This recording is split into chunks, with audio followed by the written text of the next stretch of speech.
Au nom du Père et du Fils et du Saint-Esprit. Amen.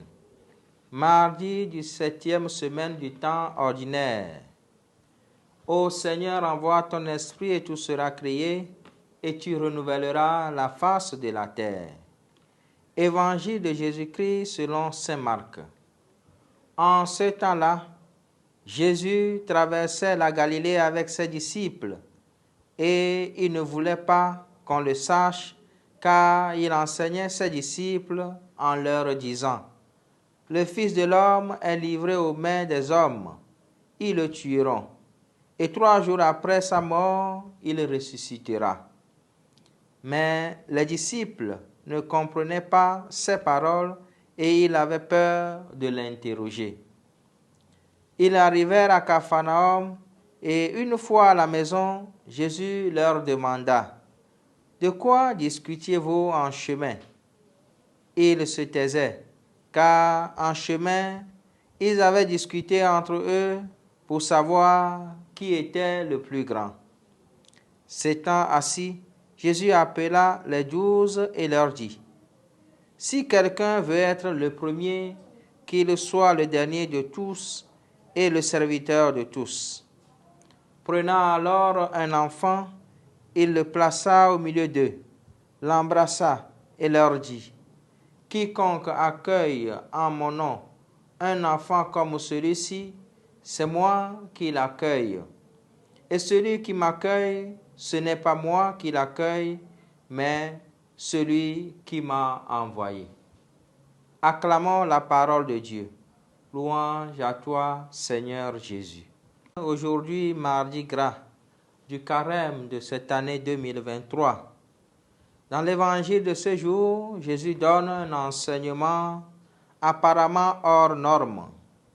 Si quelqu'un veut être le premier, qu'il soit le dernier de tous et le serviteur de tous. Être le dernier et le serviteur, un parcours, et justement un parcours très difficile. Mais à y regarder de près dans les Saintes Écritures, nous avons beaucoup de figures de serviteurs et de derniers qui ont reçu la récompense de leur choix et de leur confiance en Dieu. Oui, Joseph, vendu par ses frères, David, appelé par le Seigneur, Marie, mère de Dieu, Zachée, la femme adultère que Jésus a pardonnée, et bien d'autres encore. Voilà les derniers, les serviteurs qui ont mis leur espoir en Dieu et qui ont reçu leur récompense sans limite. Aujourd'hui encore, sommes-nous, chers frères et sœurs, prêts à adosser l'habit de ces serviteurs et à mettre résolument notre confiance dans le Seigneur? Le serviteur est au service du Maître.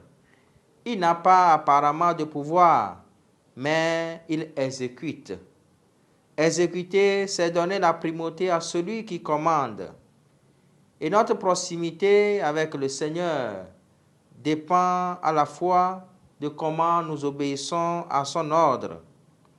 Laissons alors notre volonté aux commandes de Dieu, et lui nous accordera la récompense, celle qu'il accorde à celles et ceux qui mettent leur espoir en lui. La première récompense, c'est l'accueil que le Maître réserve à son serviteur vigilant et efficace. Dans une maison, celui qui accueille, c'est bien celui qui aperçoit en premier l'étranger. Il accourt vers lui et le souhaite le bienvenu. Jésus dit: quiconque accueille en mon nom un enfant comme celui-ci, c'est moi qui l'accueille. Et celui qui m'accueille, ce n'est pas moi qui l'accueille, mais celui qui m'a envoyé. Jésus nous montre ainsi le sens théologique de l'accueil et nous invite à redécouvrir dans nos maisons, dans nos familles, dans nos paroisses, dans nos sociétés civiles et politiques, les bienfaits de l'accueil. Que sa grâce nous accompagne et nous fasse redécouvrir sa présence dans l'accueil que nous nous réservons mutuellement, maintenant et pour les siècles des siècles. Amen.